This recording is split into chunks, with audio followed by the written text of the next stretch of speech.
Welcome to the channel. My name is Matthias. Today we're going to talk about Incredible Hulk issues 364 to 367. It is the end of the Jeff Purves era on the series, and on the last issue of this particular story arc, we're going to get the first one with the El Keon. But obviously, Peter David is going to stay on board, and he's going to stay on board for a real long time. This particular story, it's really bizarre. I was really surprised when you find out what's the main premise to it. So the story starts off, we have Bruce Banner that during this time, secretly he was working at this nuclear facility. He befriended one of the scientists there. His name was Philip.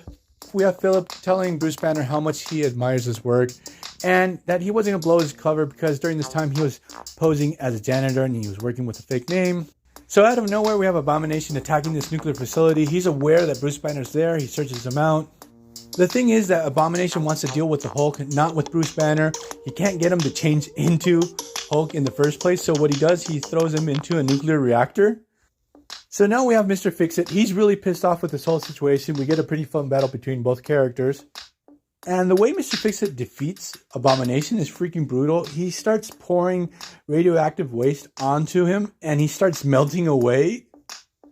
So while Abomination is melting away, Mr. Fix-It starts having a heart attack. He doesn't know what's going on, but it really spooks him, so he searches out for help. He goes to the Fantastic Four, but obviously he's not going to ask for help the normal way. And as usual, he's going to start a fight with the Thing first to call their attention. But during this time, the Thing has transformed back to being a human. So the Thing that we have is Miss Marvel, the female Thing. So we have this situation where we have Hulk very confused that the Thing is a woman now. And oddly enough, we have very funny dialogue during the whole battle. Because normally Peter David might drop one or two jokes across an issue or make a pretty funny reference, but not during a whole battle one after another. Obviously what ends up happening is Hulk has another heart attack. So he has to come clean to the Fantastic Four and tell him, look, I need your help. I think I'm dying. I don't know what's happening. So we have Reed Richards running a couple of tests on the Hulk when he discovers that he has an artificial version of the AIDS virus. This is so bizarre. Now, when this issue came out, the AIDS pandemic was at its height. It would have been a very edgy subject to talk about in a comic book. I'm not sure if Peter David put it in there to raise a couple of eyebrows, maybe raise some awareness, but it feels really weird how it's inserted into this story. We get this really good dialogue between the Hulk and Ben Grimm, where the Hulk basically tells him that he has zero respect for him. And he does not consider him a friend by any means. It's really rough. So now we have Hulk trying to search for answers how he got this artificial AIDS in the first place. He searches out Abomination again. He wants some answers because he wants to know why he had attacked him in the first place. While Hulk is interrogating the Abomination, he gets teleported away by the leader. We discover also that he's the one responsible for contracting the Abomination in the first place. The Hulk also discovers that the leader not only is still working with Rock and Redeemer, he has a bunch of Gamma-powered followers. All these people are survivors of that Gamma Bomb attack way back at the end of McFarlane's time on the series.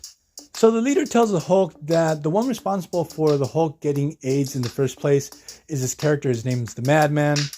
We discover that Madman's secret identity is Philip, and that Philip's last name is Stern. So Philip is actually the leader's brother.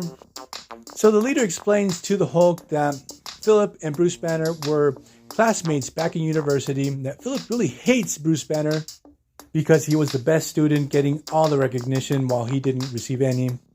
And what he did ever since that time is that he has exposed himself to gamma energy and has become this crazy monster called Madman. And it seems that the leader is sort of afraid of the Madman and doesn't want to deal with him. He thinks he's too much of a liability. He wants him off the table, so he wants to send the Hulk to take him down once and for all. So basically, Hulk is told, once you are able to take down the Madman, you're going to be able to find the antidote. So we get this final showdown between Madman and the Hulk, and I really love his design. I think he's a pretty interesting character. Hulk is able to find the antidote, and he just can't inject himself because the syringe doesn't go through his skin. I also forgot to mention that the Hulk actually infects Madman too with the same virus, so there's only one antidote. Both characters are now fighting for their lives. But what happens is, just in the nick of time, the sun comes up, Hulk turns back into Bruce Banner. He can inject the antidote into his system. He is cured, and the Madman seems to die, but he doesn't. We know he comes back later. You know, when I reread this story the other day, I realized how self-centered Bruce Banner is, because he was able to inject the antidote, he cured his artificial AIDS, but he never thought to himself, hey, I could use Madman's investigation and actually cure normal AIDS, and this could have been a really interesting story arc. But no, he doesn't, and that's how the story ends. So I hope you guys like this video.